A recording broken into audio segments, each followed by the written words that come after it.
नमस्कार साथियों, मैं प्रज्ञा पांडे स्वागत करती हूँ आप सभी का राउज एकेडमी के ऑनलाइन प्लेटफॉर्म पे। मेरे पीछे आपको यहाँ पर 3 इमेजेस दिखाई दे रही होंगी और इन तीनों में आपको दिखाई दे रहे होंगे मोइंदर अमरनाथ, आपको दिखाई दे रहे होंगे कपिल देव, जिन्होंने 1983 में भारतीय क्रिकेट को जो एक नया आयाम यहाँ पर दिया है विश्व विजेता बनाकर। इसके बारे में सोचना अकल्पनीय था इस समय पर। और आज की डेट में हम बात करें तो भारत आज एक ऐसी टीम कही जाती है जो अनडिफिटेबल टीम है, जो कि एक समय ऐसी टीम हुआ करती थी कि लोग हंसते थे, लोग मजाक उड़ाते थे कि भारतीय क्रिकेट ये क्या जीतेंगे, ये तो सिर्फ आ जाते हैं। हम बात कर रहे हैं डॉक्टर एस जयशंकर साहब की, जिन्होंने अपनी वाक्पटुता के साथ, जिन्होंने अपनी हाजिर जवाबी के साथ दुनिया में ऐसा भारत का नाम कायम कर दिया है कि जब विदेश नीति की बात आती है तो लोग डॉक्टर एस जयशंकर की तरफ देखते हैं।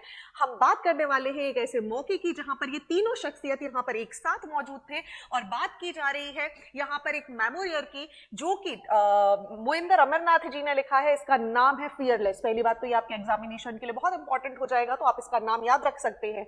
इसको यहां पर लिखा गया, इसका इनॉग्रेशन था और इसको ही यहां पर इनॉग्रेट करते टाइम यहां पर डॉक्टर एस जयशंकर ने एक इतनी बढ़िया बात बोली है कि आप और हम सभी सुन के सोचेंगे कि कहां, मतलब कहां सोच सकते हैं ये व्यक्ति क्या सोचता है और क्या बोलता है, इसके बारे में किसी को भी आइडिया नहीं है। और यहां पर इन्होंने क्रिकेट को, जो क्रिकेट जिस तरीके से चीज है ना, उसकी एनालॉजी को भारतीय विदेश नीति के साथ कंपेयर कर दिया। इन्होंने बोल दिया है कि जिस तरीके से चीजें परिवर्तित हो रही हैं क्रिकेट में, आप बात करेंगे वैसी ही, बिल्कुल वैसी ही आपको भारतीय राजनीति भी देखने मिलेगी, भारत की विदेश नीति भी देखने के लिए मिलेगी। ये चेस की तरह नहीं है जहां पर एक प्यादा दूसरे प्यादे को लुढ़का के चल रहा है, बल्कि यहां पर सभी को मिलकर काम करना होता है। चलिए समझते हैं कि आखिर यहां पर डॉक्टर एस जयशंकर ने क्या बोला। इन्होंने इंडिया की फॉरेन पॉलिसी को कंपेयर कर दिया एक पूरी की पूरी क्रिकेट एनालॉजी के साथ, जो कि बहुत महत्वपूर्ण है।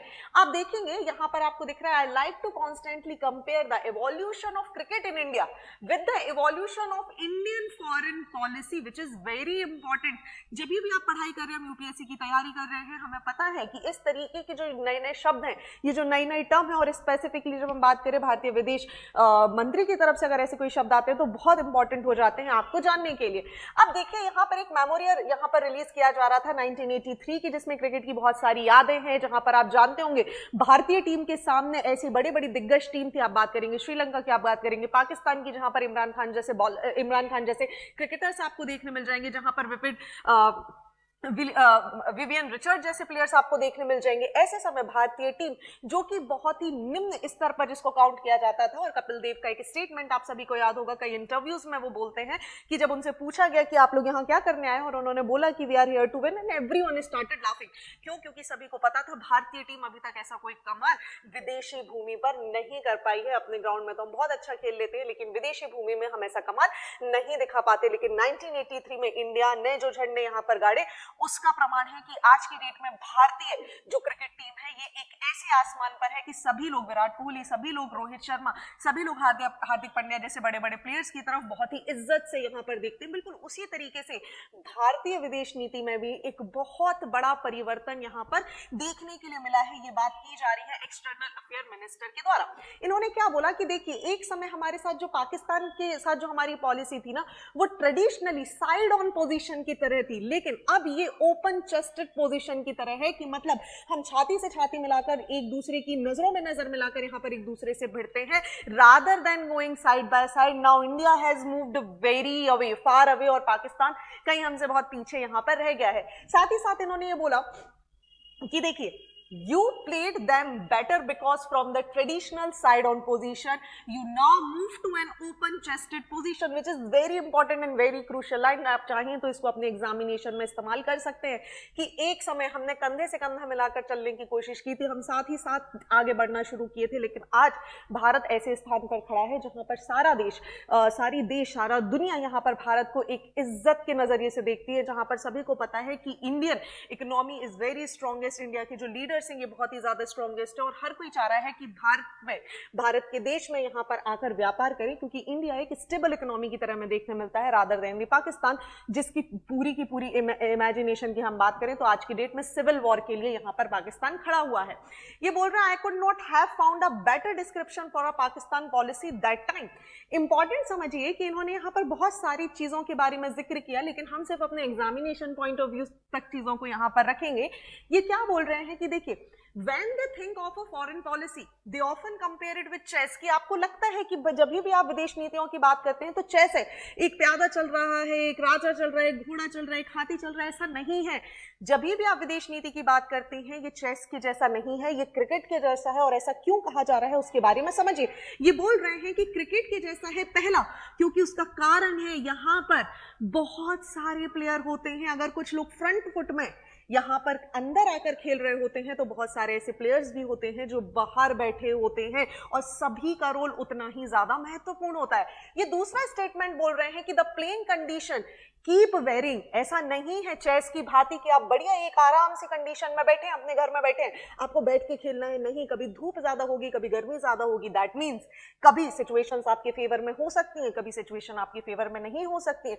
कभी ऐसा हो सकता है कि आपसे कोई बहुत ज्यादा नाराज है, कोई दूसरा देश। कभी ऐसा हो सकता है कि आपको निर्णय लेना पड़ रहा है बहुत ही ज्यादा स्ट्रॉन्गेस्ट। ऐसे में भारत को यहां पर क्या करना है कि हमें इट्स ऑल अबाउट साइकोलॉजी। और ये भी हमें देखना होता है कि हम दूसरे टीम को आउट थिंक करें, मतलब हम we can get into their head, which is important. मतलब आप हर देश इस समय आपके लिए कंपटीशन की तरह, एक टीम की तरह है जहां पर अलग अलग प्लेयर मौजूद हैं और सभी यहां पर एक दूसरे के साथ खेलने में लगे हुए हैं। इंपॉर्टेंट है कि हम दूसरे से आगे कैसे निकल जाए, just like a team player हम दूसरे से आगे कैसे निकल जाए। कोई दूसरा देश क्या सोच सकता है विदेश नीति के मामले में, हमें उससे 4 कदम आगे यहां पर रहना होगा, विच इज वेरी इंपॉर्टेंट, जो कि केवल एक इंटरनल सर्कमस्टांसेस के जैसे नहीं देखा जा सकता। अगर हम बाहर बैठ के इस बारे में बात करेंगे तो शायद सिचुएशन बहुत अलग हो सकती है। शायद अंदर बैठ के अगर बात करेंगे तो सिचुएशन बहुत डिफरेंट हो सकती है, बिल्कुल वैसे ही जैसे हमें क्रिकेट के मैदान में देखने के लिए मिलती है। इसी के साथ ये बोल रहे हैं, you go out there to do your business. It is actually that competitive spirit that you tell yourself कि भाई मुझे जीतना है। बिल्कुल इसी तरीके से भारत की विदेश नीति भी इंपॉर्टेंट हो जाती है। साथ ही साथ ये बोल रहे हैं, so cricketers are great analogies to explain to people in very complex situation what they should be like their behaviour. मतलब कितना आपको भाई चिल्लाया जा रहा है, लोग आपका मजाक उड़ा रहे हैं, बाहर से लोग आपको गालियां भी दे रहे हैं। आपको पता है रिसेंटली हमने जो हमारे यहाँ कुछ मैचेस हुए, हमने देखा कुछ क्रिकेटर्स को बाहर पर बैठकर बहुत ज्यादा ह्यूमिलेट किया गया, विच इज अनलाइकली। मतलब जिस तरीके से प्लेयर्स होते हैं इस तरीके का व्यवहार किसी भी क्रिकेटर के साथ होना बिल्कुल भी ठीक नहीं है। और शायद आप सभी समझ गए होंगे मैं यहाँ किसके बारे में बात कर रही हूँ। तो यहीं पर यहाँ पर जयशंकर साहब बोल रहे हैं कि भाई जिस तरीके के क्रिकेटर्स का टेम्परामेंट होता है ना, जिस तरीके का उनका माइंडसेट होता है, they know they want to win. Last ball तक, लास्ट बॉल, लास्ट विकेट तक यहां पर ट्राई किया जाता है कि हम जीतेंगे और पूरी कोशिश की जाती है। तो बोल रहे हैं क्रिकेट से अच्छी कोई एनालॉजी नहीं है ये डिस्क्राइब करने की कि भारतीय राजनीति कैसी है। जिस तरीके से हमारा क्रिकेट इवॉल्व हुआ है 1983 से, बिल्कुल सिमिलर एस्पेक्ट में हमारी विदेश नीतियां भी यहां पर इवॉल्व हुई है। एक समय जहां पर भारत को निम्नतर दृष्टि से देखा जाता था, जहां पर भारत को ऐसे देखा जाता था कि भारत का कोई स्थान नहीं है, भारत के लीडर्स को बहुत दूर रखा जाता था। आज आप किसी भी होने वाली इंटरनेशनल समिट की फोटो उठा लीजिए, वीडियोस देख लीजिए, आप देखेंगे कि इंडिया की पोजीशन यहां से यहां आ चुकी है और सभी लोग आज इंडिया को कुछ इस तरीके से देख रहे हैं। वही लोग जो पहले इंडिया को ऐसे झुक के या फिर पिटी फील करवाते थे कि तो वही इंडिया है जो PL 480 स्कीम के तहत विदेशों से यहां पर चावल लेता है, गेहूं लेता है, एक ऐसा गेहूं जो वहां पर जानवरों को खिलाया जाता है। लेकिन आज इंडिया एक सबसे बड़ा एक्सपोर्टर, एक सबसे बड़ा मार्केट यहां पर निकल कर आया है। यही जयशंकर साहब यहां बोलना चाह रहे हैं। आगे समझिए इन्होंने क्या बोला। So in my own system if I have to tell someone hanging in there, take it on the chip, whatever happens stand your ground, you are the analogy I use, which is very important कि भाई आप किसी भी परिस्थिति में हो, बिल्कुल एक क्रिकेटर जैसी परिस्थिति में होता है ना, आपको उसी तरीके से हमेशा जीतने की जिद आपके अंदर होनी चाहिए। बोल रहे हैं कि आज इंडिया को आप देखेंगे तो ये दुनिया इंडिया के साथ खेलना चाहती है, विच मीन्स दुनिया भर के लोग चाहते हैं बड़े बड़े प्लेयर्स की वो भारत में आए, भारत में आके अपनी यूनिट्स को एस्टैब्लिश करें। कारण क्यों? क्योंकि इंडिया एक एस्टैब्लिश इकोनॉमी है। इंडिया इतनी ज्यादा एस्टैब्लिश इकोनॉमी है कि हर बड़ा प्लेयर आज की डेट में चाहता है कि वो इंडिया में यहाँ पर इन्वेस्ट करे और इंडिया का जो फ्यूचर है वो लगातार बढ़ रहा है। आप कोविड-19 देख लीजिए, जो सबसे बड़ा उदाहरण हमारे सामने हो सकता है।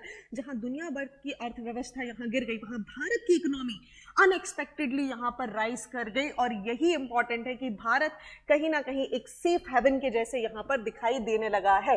So this is important about the today's article, which is very important जब भी हम भारत के इंटरनेशनल रिलेशंस के बारे में बात करते हैं ऐसी चीजें हमें पता होना चाहिए। सो ये था आज का पूरा स्टेटमेंट। आपको आज की जानकारी कैसी लगी आप मुझे कमेंट सेक्शन में जरूर बताइएगा। Do like, subscribe and comment. Thank you so much.